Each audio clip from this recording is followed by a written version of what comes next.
Good morning, Tava Baird. Good morning, Jennifer Taylor. Now, you all know which one is not the singer of the duo, right? And welcome again to another episode of Mystical Musings. And I'm excited to see if we actually have an opportunity to dive more into the or and from last week, or if there is more from Samael and Michael for us to ponder today that takes precedence. Yes, let's see what comes through. Bring that funky music, Jen Taylor. All right. And I will just go ahead and let everybody Please. know from here on out, I am going to have the stone circle set up. So just, be ready. Know if there are long pauses, that's because there's a whole lot of energy work going on. And I'm not being told to make sound during that time. And you should probably never drive during this part. Yeah, So, there's a whole lot of shaking going on. All right. all right. Let's see what we have today. Oh, I'm so excited.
Whoa, give me just a moment, please. This is not Sure. and an or, but Jump it's right ahead. another one of our steps things. Oh, yeah, take your time. Okay, there is a very good chance that we are going to have to put a definite adults only label on this episode.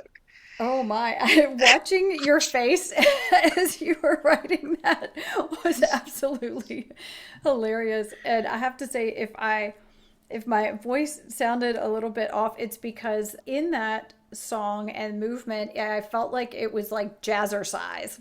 Like I was like moving and swinging my arms and up and down and all over the place. I was like, oh my gracious, I feel like I should be leading a jazzercise class. But I was like, boy, the energy of this is way different. I think we have changed topics. Oh my God. Okay, hang on. Hold on. One more thing here. Okay. All right, folks. So, so I was thinking that we were going to dive into the and in the or, which apparently is another lesson in dimensions and demonics and all sorts of Lilithian lovely things that I love. But apparently the topic has changed. Um, and I'm just gonna read you what I've got. Now, here's what I think we're at, because I have two very full pages. I'm not sure that I've got everything on the list, Jen. I might need you to sing again to make sure because you stopped singing toward the end of the list and I think stuff started to get muddy again. Sure. You know how we have our episode about dealing with unethical demonic practitioners and this 10 steps to sovereignty with Samael and Lilith. And we have an episode we did recently that was talking about how to care for yourself could you time slip. And there were, I think, 9 items in there that Samael was talking about. He is talking about hex breaking all of this sudden and energetic movement. And there is a list coming out at the end of this. So let me dive in. Um, Here we go. Let us speak. What is it you are trying to reach? This question should be the first one asked whenever energy is moved by your will. What is called magic can be defined as the willful movement of energy towards an intention. Side note, me, not him, right? A lot of people, that's basically what magic sort of is. And you might not have the exact same definition, but I've been in a lot of spaces where this is a definition that a lot of practitioners can use, whether they define themselves as witches or magicians or energy healers. The idea that you are moving energy with intention, you are bringing something through and delivering it. You are helping something to dissipate. You are helping someone to slice through a barrier that they want sliced through. This is all being done by moving energy with intention.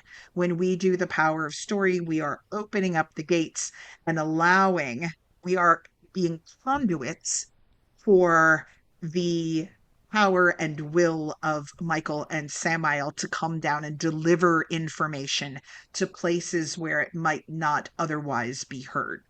So we're creating that space through our will and intention and organizing the event. So back to what he said. So I'll repeat the last sentence. What is called magic can be defined as the willful movement of energy towards an intention. And as you are energy, you send a piece of you. I wish to address what many in your community call hex. Do you realize that should you perform this action, you are, in essence, tying yourself to your subject, bonding further, an ill advised action to be certain. In doing it, you will not be free.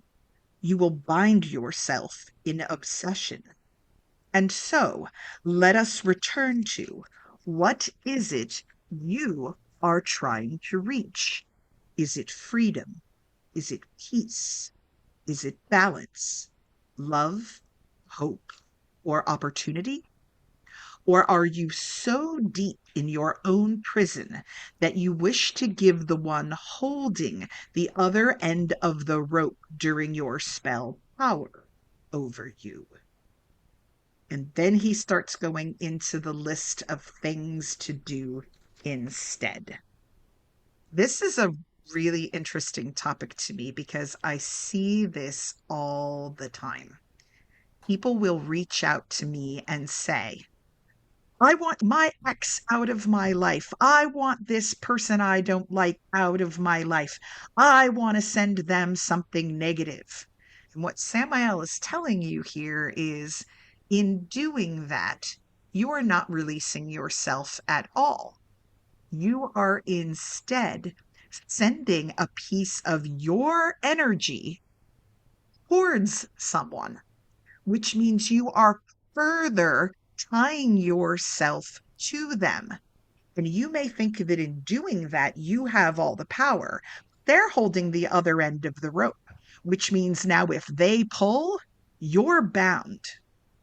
So, this idea of sending an energy towards someone to cause them ill basically just further ensconces you with this person that you are probably saying, I want to be free of.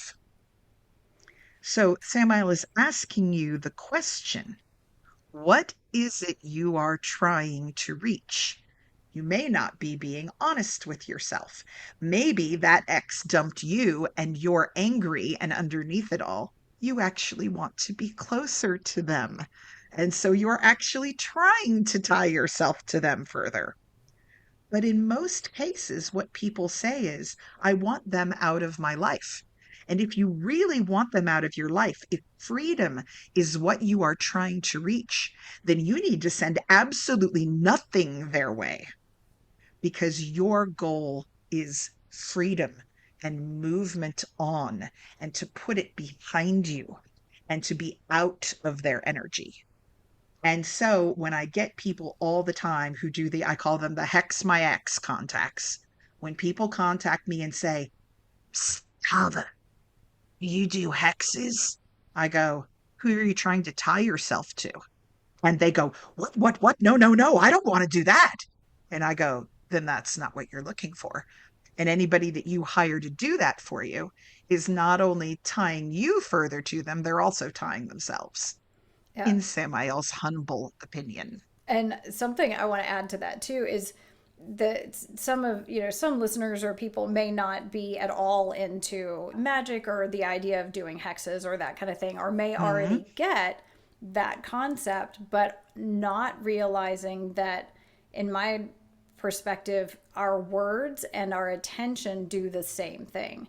Yep. So, if there is a political figure that you can't stand and you just constantly are talking about how, oh, I wish either something bad would happen to them, or just simply constantly rehashing the negative things that they're doing, where attention goes, energy flows.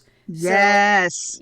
as much as your words are saying things against them and against what they're doing, what you're really doing is adding more energy and more fuel to them and whatever cause you want to get rid of. And I don't know if it was Mother Teresa, somebody had said, I will never attend an anti-war rally, but I will attend a peace rally, because Yeah. anything you're anti, the anti war, the focus is entirely on war. It doesn't matter that you put an anti in front of it, the focus is war. And Right. so, whatever you're doing that is against something, there's that saying, what we resist persists.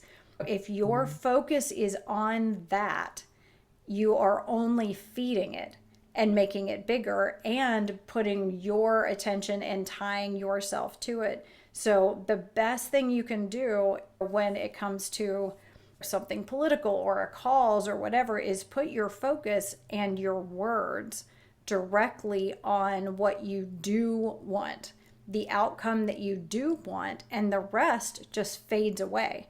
You know, if you turn and focus on the sun, the shadow is cast behind you and you're not even paying attention to it. You're focusing on the thing that you want to attach yourself to, the thing you want to draw your energy.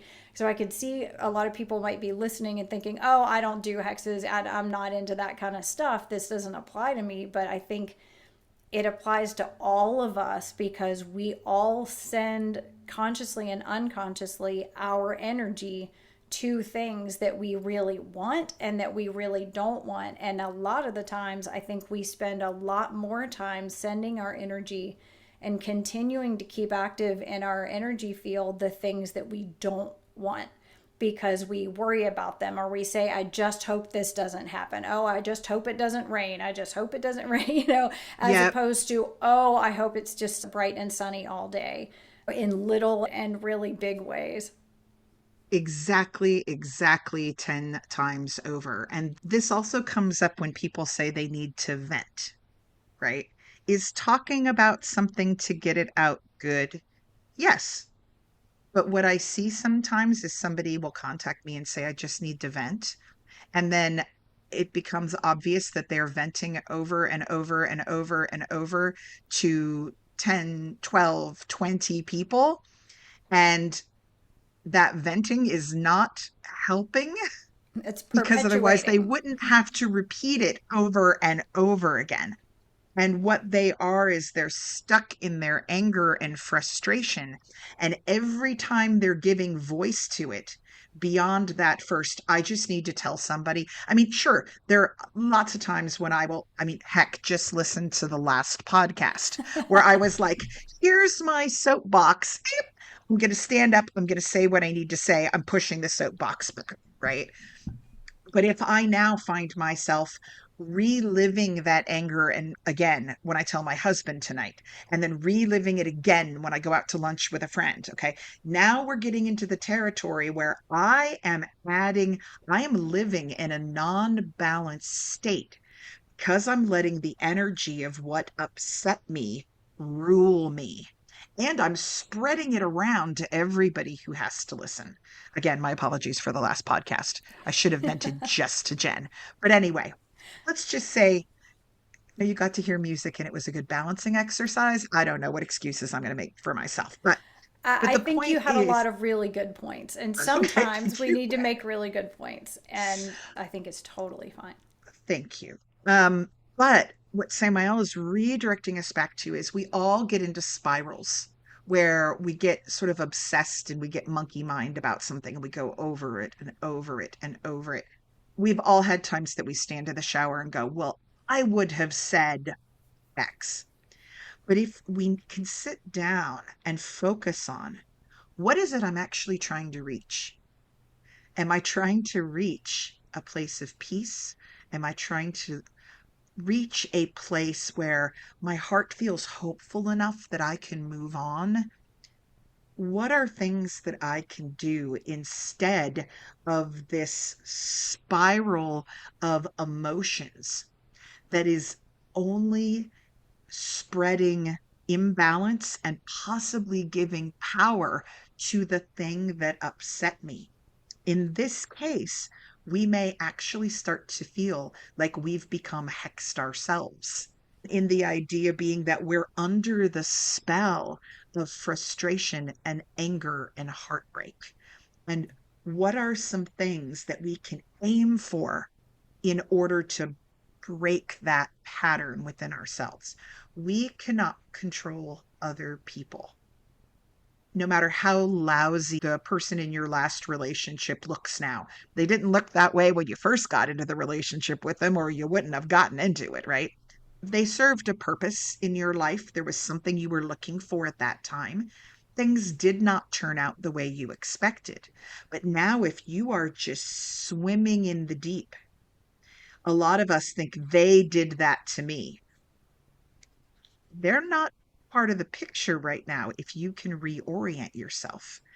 How do you get yourself back into a balanced state where you are essentially not casting a misery spell on yourself with your own actions and repetition. And that's where the list comes. All right. But would you mind singing a little bit more so I can go back and make sure? Because there's a lot of things he started speaking about, and I want to make sure that I have them in detail so that I don't do a poor job of bringing this through. Sure, Because absolutely. I'm sure there must be somebody listening who needs this information today, and I want to make sure they've got it. Yeah, I am always happy to sing, and Michael always has more songs for me. So let's Thank see. And you. actually, I have to say, it was the end of the last one that I was like, I need to give props to Gabriel because he definitely came in for the soothing the sea turtle. I love Gabriel. I love him. All right, here we go.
And so it is.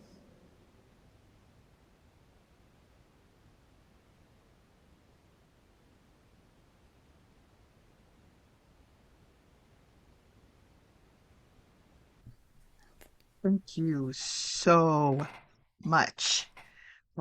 Oh, sure. I had a couple of things tangled, and now it's been laid out in a much better flow here. Oh, Um, good. That was very, really interesting. I was gonna say, what was going on there? Can you tell us a little bit more about that? Gosh, so I felt like I was supposed to play the drone flute, but then I couldn't, like, it's like it wasn't working, which makes no sense. It's not a complicated instrument. And so I put that back and I picked up another one, which is an ancient Kari wood flute. And so I started playing it and it was different. It was like it wasn't meant to have its normal kind of deep resonant sound. It was like the notes were supposed to be sounding a little bit more, I almost feel like harsh kind of. And so I went from that to singing. But then when I was singing it, the flute became like a prop, like a, I don't even know what it was. It felt like some sort of long staff or something, like protective. And as I'm singing, then I'm doing these motions where I'm like holding it out and I'm moving it, and I'm like, there are all these specific motions which felt almost militaristic or like a martial arts kind of thing, with, you know, how they have like that big staff. I can't remember what it's called. It almost felt a little bit martial arts like. And so I had to like kind of open my eyes and look around to make sure I wasn't going to smack something with the flute. It was really interesting. So I'm going back and forth between playing it and then doing all these motions that felt very kind of defensive or protective, which was really interesting. And then at the end, I felt like I could hear the sound of the mourning dove coming through, and I felt like there was kind of a wolf like coyote kind of sound trying to come through the flute, and there was like a little bit of an owl sound trying to come through it. And then at the end, I have no idea why, I was like, I just heard this, and so it is. I was I like, heard you say that. okay. Yeah, so I don't know. That was really interesting. The additional flute things at the end that I guess were more the animal kind of sounds, where I'd stopped and then I looked and you were seemed like you were still really writing, and so I was like, okay, maybe I'm supposed to go back there, or I'll just keep going to help you.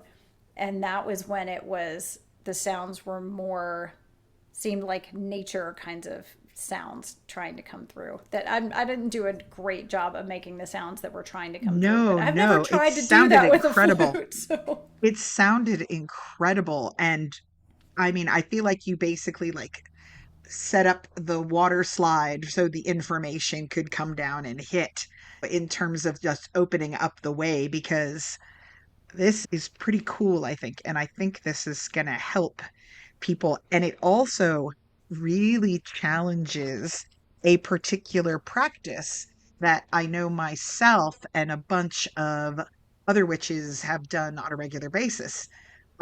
This is a different perspective. So this is going to be something to really interesting, I think. Thank you for bringing through. I mean, without you, I don't think this would have come through at all. oh, Um, absolutely, I'm so excited to hear what you brought through, and thank you for bringing that. so top of the page, I just wrote hexbreaker, and this word keeps coming up in my head. The idea being that these practices, it appears, are good for whenever you feel yourself in the thrall of repetitive speaking about something and you can't seem to stop, or obsessively thinking about somebody or a situation and you can't seem to stop. And you might find yourself doing things you don't normally do, like buying into gossip or speaking ill of something over and over on the internet, things like that. So we want to break this pattern of energy movement around you. So here are the steps that I was given. Number one, find a calm and safe space for many days. A retreat from communication other from those who give reliable, good guidance in physical healing, mental healing, or energetic healing. No new areas of study for you yet. You need sleep, good foods, and an orientation of the after in your environment, in the supportive company of a stable companion. This is all number one. Okay. Oh, wow. What is a stable companion? They suggest nature. They feel like a respected elder. They do not request much travel or a large group. They are skilled at routine and boundaries. All right. So he's saying you are in a space where your mind is spinning and you find yourself constantly checking that chat room to see how so and so responded. Right. You need to break that. And so the first thing you're going to do is say, I am planning a retreat from communications other than those that are absolutely necessary. I'm going to take the upcoming weekend, or I'm going to take a mental health day. And in that time, I am not going to get on the internet. If I need to put a little message in my email box that says, I am away from my desk and will return in 3 days, do it. If you need to post something on Facebook that says, I am taking a social media break, I am fine. I'm doing it for my mental health, do it. But cut out all that chatter. We deal with so much chatter that our parents and grandparents never had to deal with because they actually had to walk into a room with someone to exchange ideas. Turn off that internet, turn off the 24-hour news cycle, shut it down, baby. Now, you don't want to isolate yourself because once you do shut all that down, your brain is still going in cycle mode. So, the only people that you want to surround yourself with are people who are gifted in physical healing. Maybe you make a doctor's appointment to get yourself checked out, only to hear your doctor go, whoa, is your blood pressure up? Right? How are you sleeping? All of those things that need to be checked on. Maybe it's somebody who is good at mental healing. They are a psychiatrist, they are a therapist, they are a grief counselor. A lot of times when we find ourselves in these cycles, we think, oh, I'm not in big enough trouble to really reach out. That's for people in more extreme circumstances than me. It's not. You are usually much worse off than you realize. Better to have a psychologist go, nah, you're fine, just take a day off, than to have a psychiatrist go, wow, it appears that you are repeating patterns of abandonment that you've been in for the last 20 years. Maybe you should dig into that, right? So this is a time with don't let any Tom, Dick, and Harry on TikTok analyze you.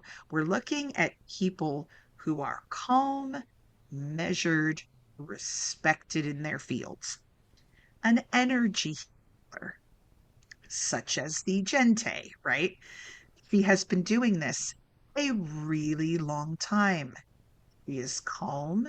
She is measured. She is gifted at this. She is not somebody who learned how to move energy this morning and is flashing it all over social media to try to get customers, right? You're looking for ask friends. I'm looking for a massage therapist, a Reiki person, an energetic healer, someone who, ooh, a cranial sacral therapist, whatever it is that floats your boat. Get the one who's been at it the longest, or at least for quite some period of time, where you can talk to other people who say, oh, I know there are a lot of yoga teachers out there, but I went to this one who leads you on guided meditation and really understands how to release tension from the body in class. That's where you need to go. Okay. And he's telling you, do not decide in these days that you are going to completely remake who you are and move on. We are in a mode of recovery here, right? You need sleep, you need good food. And if you really want to do something to make yourself feel like you're moving forward, he says an orientation of the after in your environment. We do constantly check and orient ourselves based on time and relationships. We've talked about that earlier. You may be now entering a time where you would like to think of it as the after period from whatever event was sticking in your brain. I am now entering the after of that relationship, the after of that job, that after of that toxic environment. And you want to give yourself something in your environment that happened after. The easiest one, start sleeping upside down in your bed so that when you wake up in the morning, you see something new immediately from what you normally saw. And your brain goes, I am in the after period. I am recovering. And when I have recovered, I will then rebuild. Maybe you simply rearrange some of the furniture in your house. Maybe you, yeah, just pick a room and change where the things are. So you go, this is the period after things look different now. And that will bring you a little bit of relief. And when you do have people who are supporting you and checking on you, rather than it being 9,000 friends who all want to say, I was in a bad relationship like that once. Want to hear my trauma? Say, I am on retreat. Carol, the oldest, most boring person I know, is who I will be communicating with about my well being. If you want to know how I'm doing, please check in with Carol until the end of the weekend, until the end of the 2 week period, until the end of whatever have you. You are looking for someone stable to communicate with. You aren't looking for your most energetic friend who goes, oh, yeah, man, we could really do something about that. Let's go out and get drunk together and post our bad decision. Nope. Look for the person who has clear boundaries, who often says, "Maybe we should think about that for a while," right? Someone who is willing to let things settle and let them be your support if able. All right. So we're going into this time period of retreat and healing, right? You've just been through the Olympics of stress. Now you get a little break. We're now on to item 2, folks. None of the others are that long. Item 2. Once that period is over, and he actually specified that it could be a day, but that it shouldn't be longer than he said a fortnight, which I think is 2 weeks, right? If you are still in your jammies in the house after 2 weeks, it's probably time to pull in a mental health professional, right? But if you can take a few days to just sort of unplug, that would be really good, or even a day. Number 2, once that period is over, gentle social time in nature, homes, or supportive circles. Notice he did not say head to the club, right? You are looking at low contact, no pressure, where you're sitting and having tea in someone's kitchen, where maybe you're going to a gathering of your most intimate friends for a potluck, or you're going on a hike in nature, something that is not taxing to your soul. Okay. Number 3, environment. So you've taken some time Now you're maybe doing a little bit of gentle social work. Your environment at home, waking in orientation. Try moving the bed or sleeping in a different orientation in your bed, as we just discussed, so that when you wake up, you go, "Huh, I'm a little bit surprised by this. Huh, what is the possibility? Things are changing."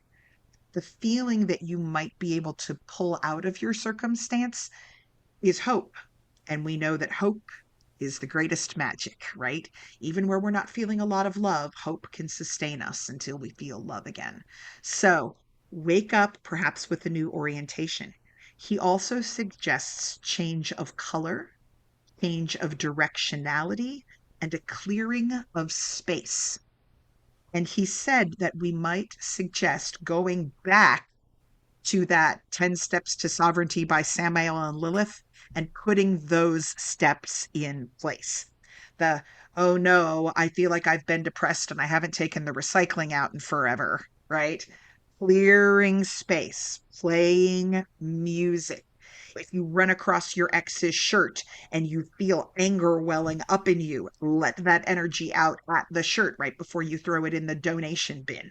You know, clearing the space. We are making room for new possibility. And doing that says, I expect hope to come in here. Look at me creating space for the next thing so that I don't dwell in the last thing. Step 4, the introduction of new ideas to the mind. He says these may be found in books, articles, films, other things where your friend says, "Oh, there's this book I've been dying for you to read." Read the book. Start your Pinterest board. Start your dream board. What you're looking for are new experiences and ideas to occupy the mind so that your mind isn't stuck. It's excited about something new and doesn't just spend its time sitting there rehashing the old and reliving old emotions. I think we've all seen this happens a lot when you talk to a spouse or a friend or a partner of any kind. You'll say, "How was your day?" And if they had a rough day at work and they start reliving the bad meeting for you, you see all the stress signs come right back. Their shoulders go up, their voice tightens up, they start to speak faster and with more emphasis. They start reliving the stress even though they are not in that meeting anymore. If your brain doesn't have anything to occupy itself, other than the stress you were in, you're just going to be reliving that tension over and over in your body.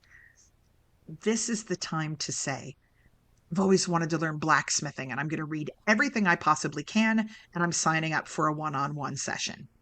"Oh man, I've always really wanted to explore the other books by this author.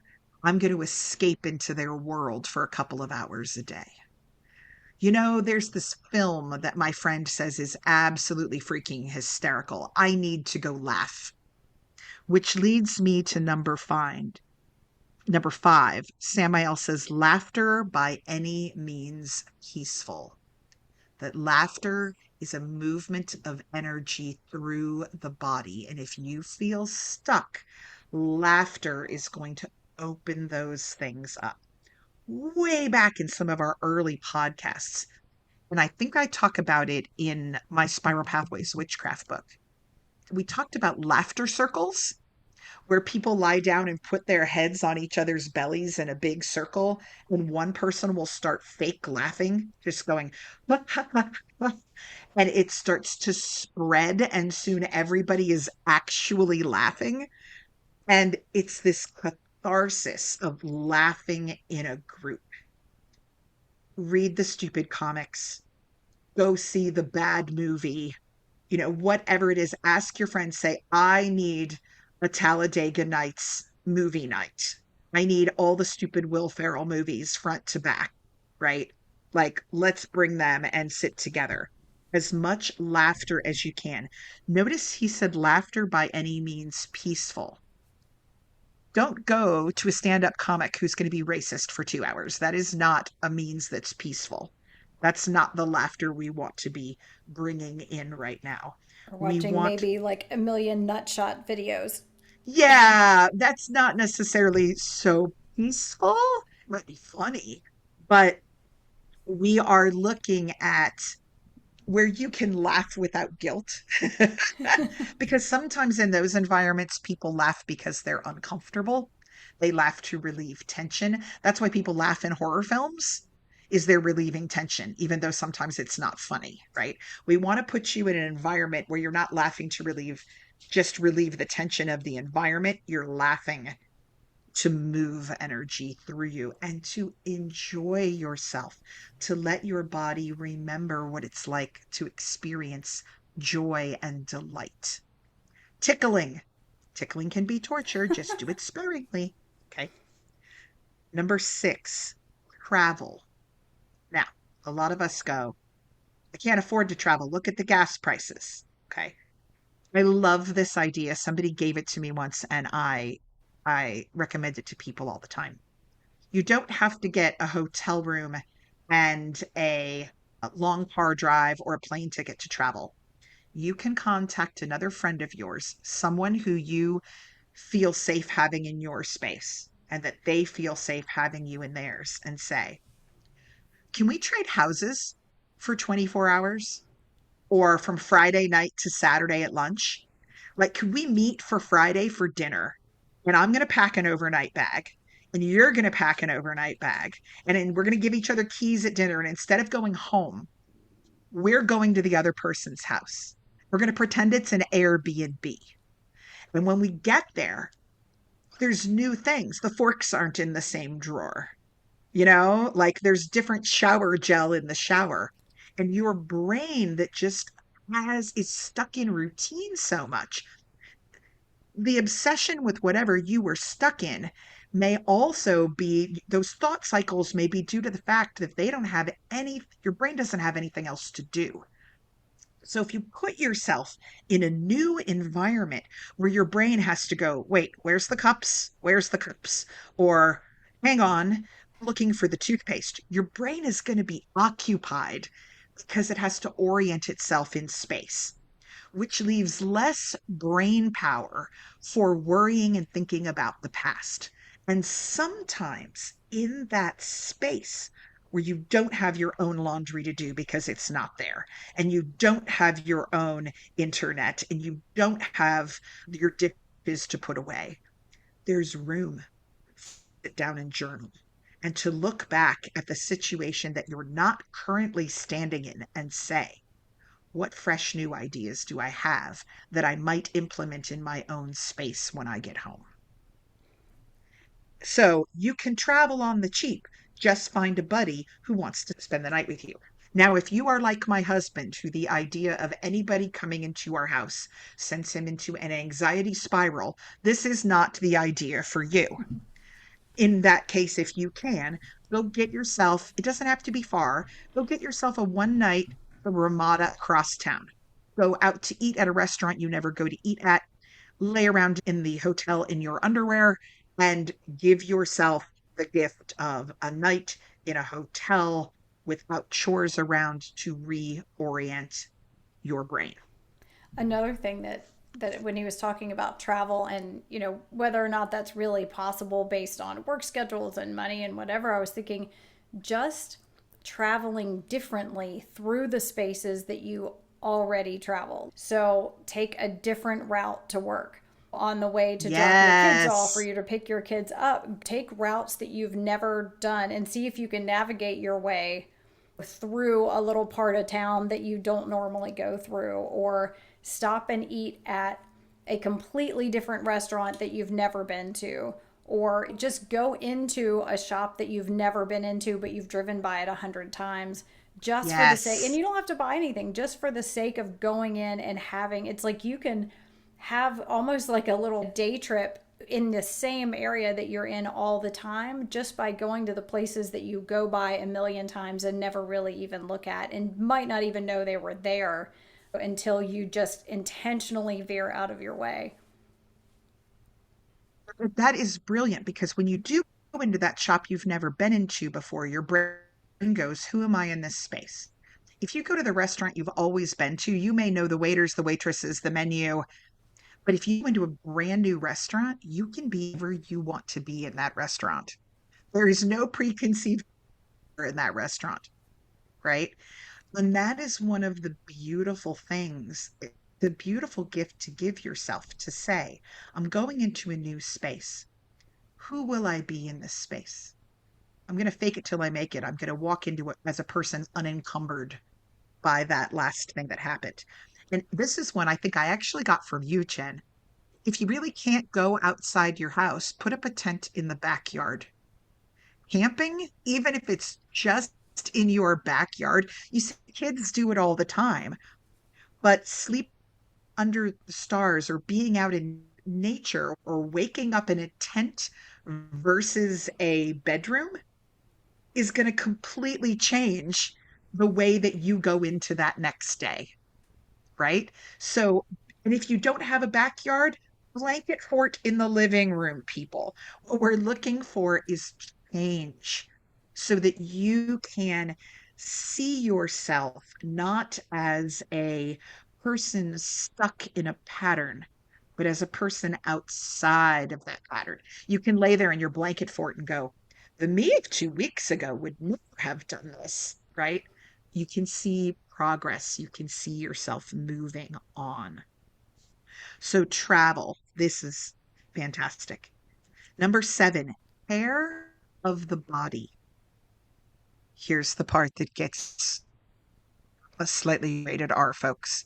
If you have children, or perhaps listen to this through headphones at a later date. Care of the body. So, a lot of times we see people all the time. I want a change. I go get a haircut. Now, I myself, and I am marking, oh, all that happened when I had long hair and now I have different hair. People will go have a self care spa day. I get nails, I do whatever so that I can reconnect and understand that my body needs to relax after trauma or after repetitious energies. And also that I am still me. So the subsections of care of the body beyond the spa day, Samael pointed out, this includes physical intimacy. So here's the thing.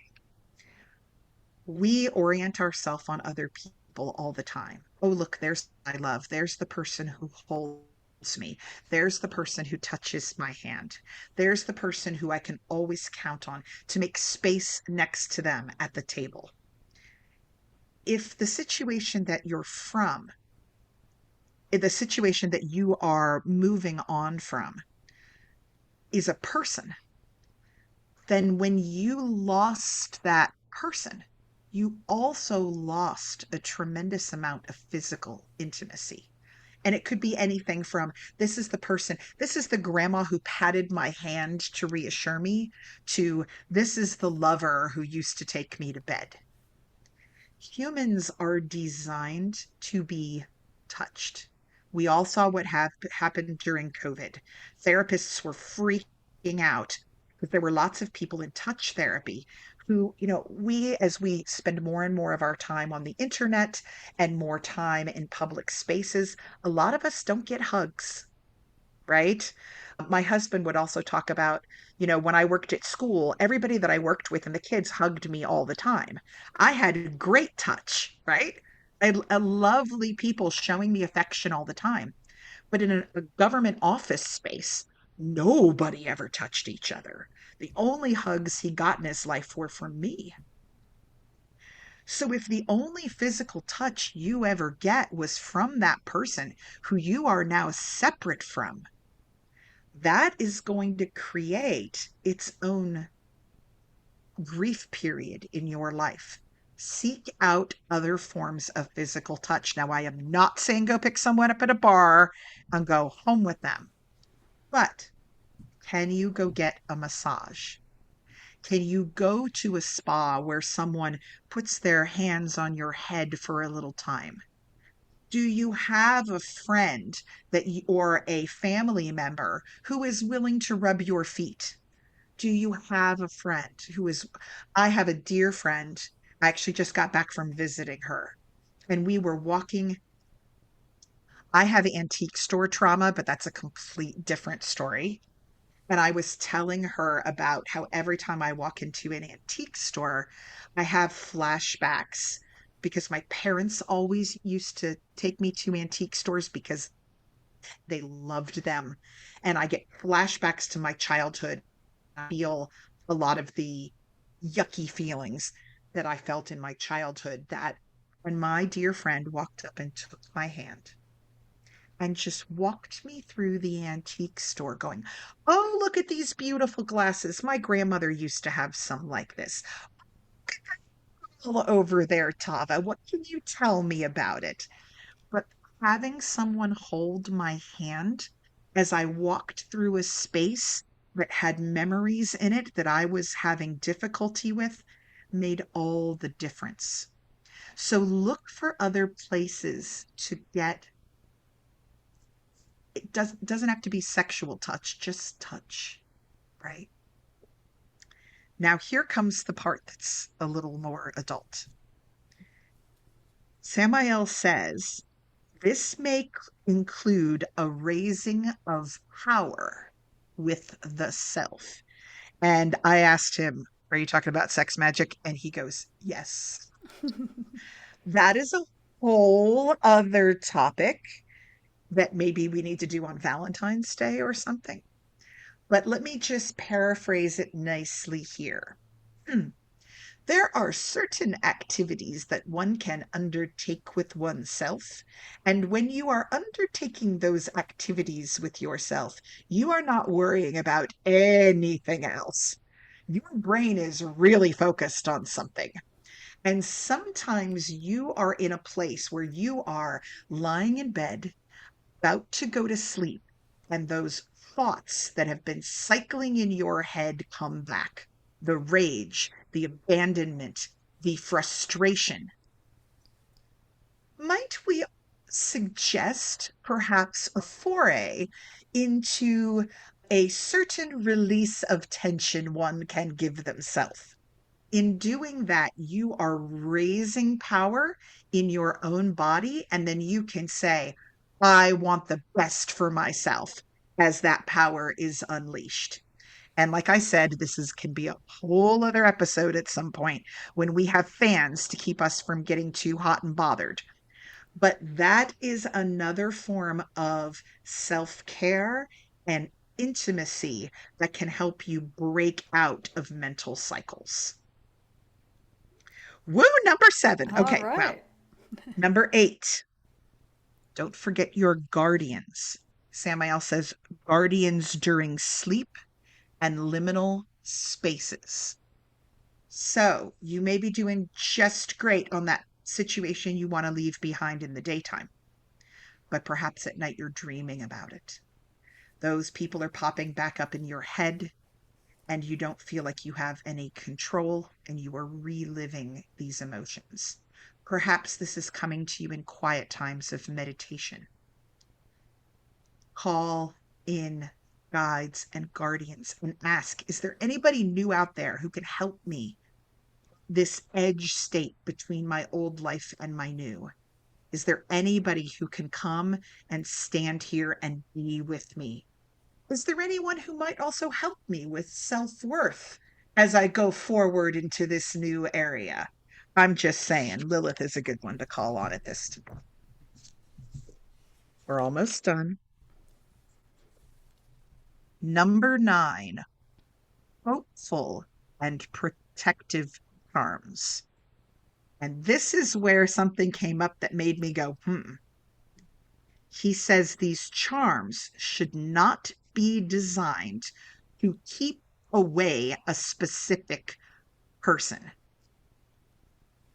So there's a big tradition of cord cutting in the pagan community. Lots of cord cutting spells. I want to be away from somebody else. We all love a good cord cutting, right? I get asked all the time, "Do you have a good cord cutting spell?" And I go, "Yeah, there you go." If you want to do a cord cutting spell because it's in your tradition and because seeing that physical separation of that bond fall away, Samael says that is wonderful. He says, but do it at the beginning of these steps. Because if we do it here in number 9, we are essentially setting up a spell that is bringing some of that person's energy back into our space. And we are undoing some of all the good work that we just did in numbers 1 through 8. We're further tying ourselves to them. So if we want to do a cord cutting spell, awesome. But do it at the beginning before that initial retreat time. Sit down, do your happy, wonderful cord cutting, see the cord between you and that person fall away. But our goal is to be thinking about them less, not deciding what color candle we want to represent them, and then driving to the metaphysical shop to purchase it and having a discussion about what color is the right candle with the shopkeeper. That's putting way too much energy back into that old situation. So the protective and hopeful charms should not be, this is a charm to keep so and so away from me. It should be what Jenn said before. Where is it that I want to go? This is a charm for letting in good things. This is a charm for inviting in my guides. This is a charm for protecting me, not from something that happened in the past, but protecting me as I walk through new experiences and encounter new people. We are looking in that direction. And I had to go, huh? Because I mean, a million times, how many times have I done cord cutting and told people of how to do it? It just has a place in the process. Number 10, ongoing empowerment of the self, Oh, right? actually, before we go into 10, Yep. I have a question about 9. Yes. Freezer spells also would fall into that category, yes or no? Samael says to alter the freezer spell. Now, freezer spells, some people may do them differently than I do. Freezer spells can kind of be done two ways. They can be, I want any negative energy coming my way to be frozen, and it goes in the freezer. Or it can be, I want this person's effect on me to be frozen. If you've got that person's energy in your freezer, that's going to be ongoing. So I would say if you want to do a freezer spell, do it at the very, very, very, very, very beginning before the cord cutting, and don't leave it in there long. Maybe leave it in there for a day or 2 days. Because otherwise, what's going to happen is you're going to open back up that freezer 2 months from now, and it may bring things back up. Our goal is to give that situation as little thought as possible. Nobody can play tug of war with you if you drop the end of the rope. Anybody out there who you don't want to have power over you, ignoring them is the absolute, don't give them any attention. That is the absolute best way to cut their power out from under them. I know people who have decided that certain people in our community have power, and they will go, oh, I hear so and so is really powerful. What do you think of them? And I go, I don't think of them at all. And they go, what? And I go, I don't think of them at all. I don't, I met them. I don't vibe with them ethically. Their magic is not for me. I don't think about them. They got no power over me. I don't even give them the time of day. I don't think about them. Right? Think about back to the whole I don't know her phrase that you saw on the internet when they would ask a famous person who clearly knew about another famous person and had said something. Person A had said something nasty about famous person B. And the press would rush up to person B and go, so and so said this about you. Any response? And they would go, oh, I don't know her. End of discussion, right? They moved on. I read, it was in entertainment news last night, and I loved this. It was about Adam Driver. You know, Adam Driver, he was in the Star Wars movies. He was in a show called Girls for a very long time, right? And Lena Dunham, who was the writer on Girls and everything, and his co star in all the scenes, he played her boyfriend. I never saw the show, but I read this in the article. She has written a tell all book. Now, I don't know her work very well, but from when I see her crop up, she is definitely a dramatist, shall we say, it appears. And apparently, she said some rather unflattering things about Adam Driver. She said some flattering things, but she also said some unflattering things. And who knows if they're true? Who knows what their relationship is? We don't know. We weren't there. But the press immediately event that Adam Driver was at and said, oh, she just said this in her memoir. What do you have to say? And I loved his response. He said, I have no comment. I'm saving it for my book. And he smiled and walked off. Adam Driver's probably never going to write that book, but he essentially just completely diffused the information. I'm not giving that any energy, and I'm going to make a cute joke about it afterwards, and I'm moving on. And I remember because the article wrote that it was titled something like Adam Driver just sails over drama, right? Nice. She wasn't accusing him of like abuse or anything where it looked like it really needed to be addressed. From the article that I read, and I haven't read the book, maybe some of you have, and if you have, correct me. But it seemed like the stories were more meant to kind of bring in a little bit of titillation and perhaps start something going on. Not, it wasn't to her coming out and saying, I was abused by this person, in which case we have a completely different scenario, right? But I just loved I don't know. It's not that important to me. Move on. So look at who you're giving power to. And if that freezer spell is going to feel really good to slam that door on a possession of theirs that is in the freezer, baby, do it, but do it way at the beginning before you start to process and heal and balance. Don't leave it in there where every time you go to get yourself an ice cream sandwich, you're staring at an item that is going to bring back up bad memories for you. You can just do a freezer spell and say, I freeze any situation or any contact that pulls me into a place that is not for my highest good. Wham! That one you can leave in there forever.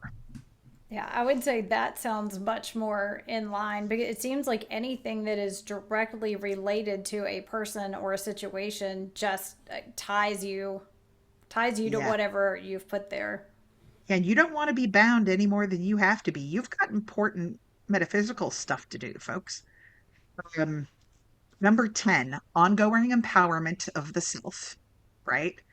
Doing the work and saying, what do I want to feel physically stronger than I am?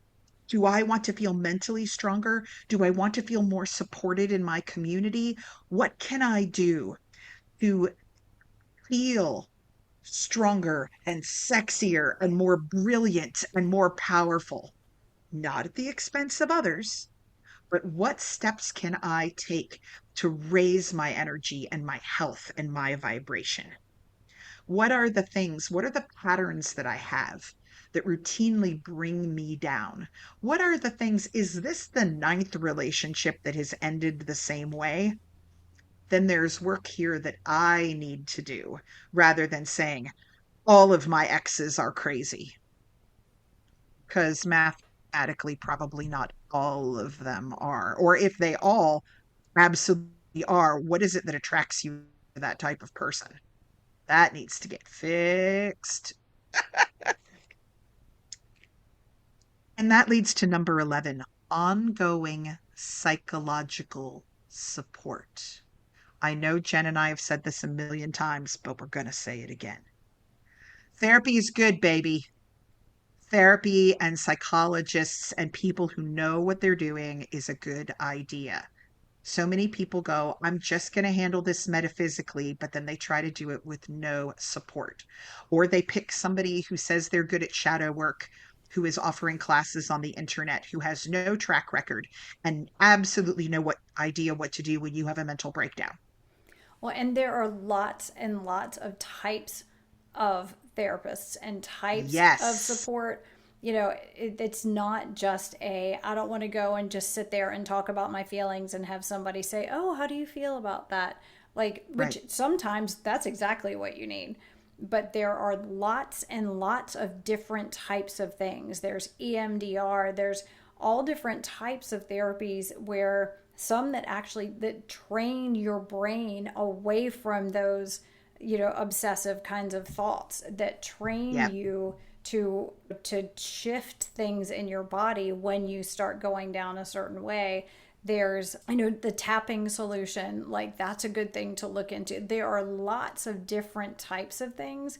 It's not just a go and sit on a couch and talk to somebody. That's not the only way. There are so many ways that are out there now that have really specific types of tools and that fit whatever type of thing you like. It may be hypnotherapy, or there are just so many things. So if you had one bad experience with a therapist, or people who are like, oh, just sitting and talking about it doesn't work, there are lots and lots of different ways of doing things beyond that. So do some research on some new therapies, new techniques for addressing whatever it is that you're experiencing, because there is a lot out there that was not around 20 years ago, or if it was, it wasn't accessible Absolutely. to everybody.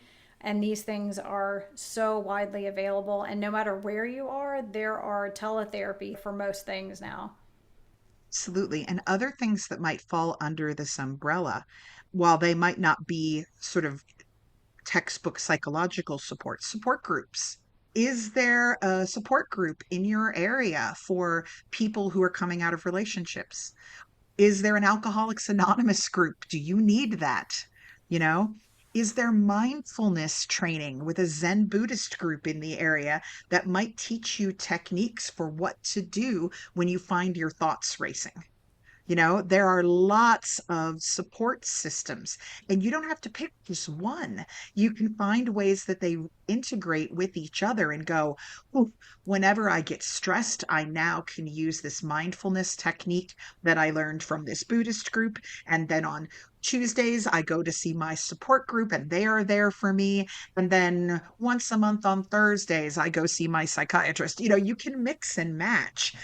Just there's lots out there, and so many of us have the idea that we're going to be sitting with Freud on a leather sofa in a dark room talking about our childhood. Jen's absolutely right. There's lots of things available now. So Yeah, look and you into did that. mention also, because you mentioned psychiatrist, which automatically makes me think medication. It is not a failure if you need some medication to help you get a leg up.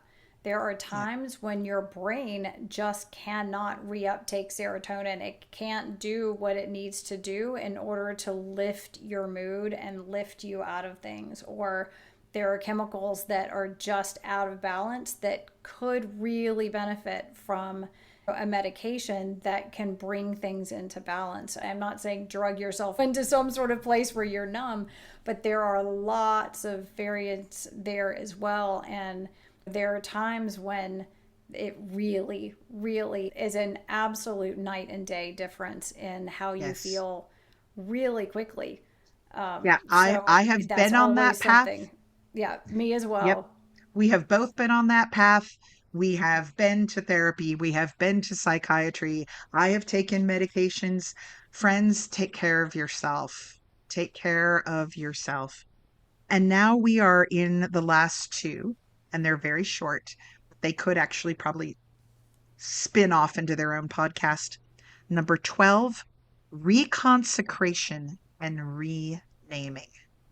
When we name something, we bring it into being. Is there a new form of ourselves that we wish to birth? And if so, do we want to give ourselves a new name? A new nickname, a new name in ritual space, a new name that we sign on the bottom of our paintings? How will you reclaim yourself? If your altar is full of things that were dedicated to who you used to be, clean that off and rededicate those items or find new ones.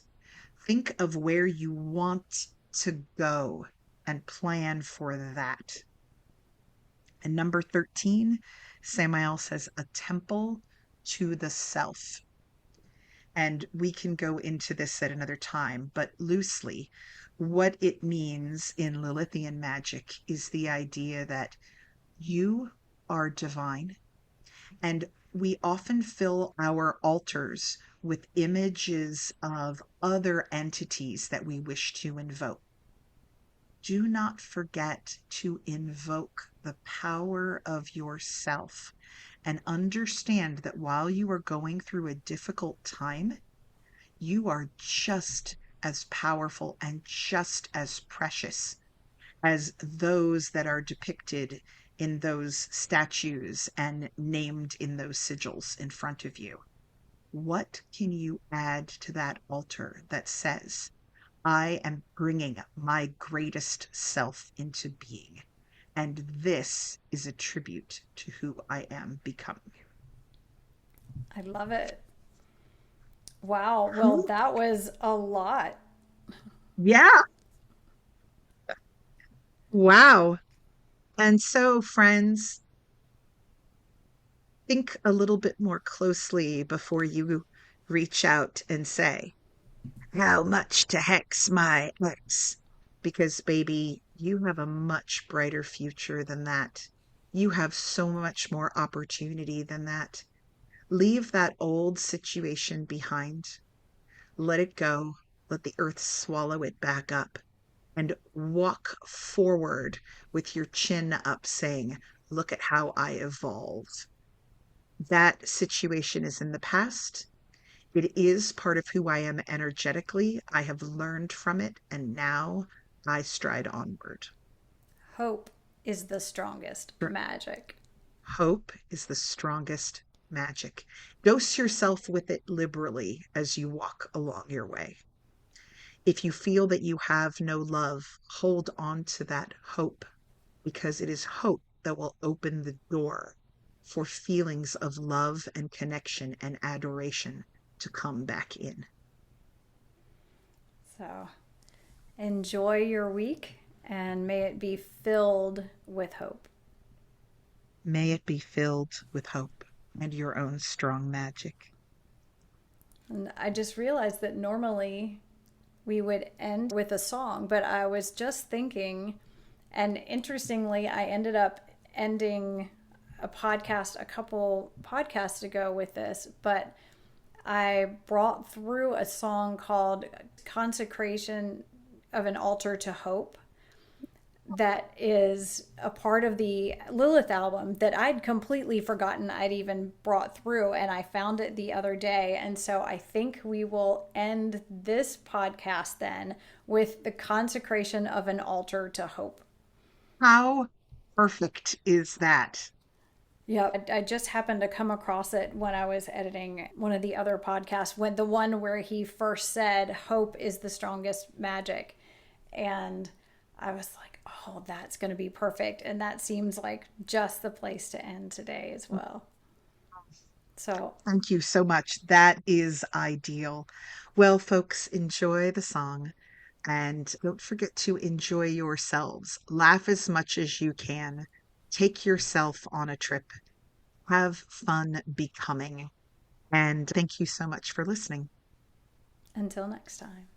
Until next time.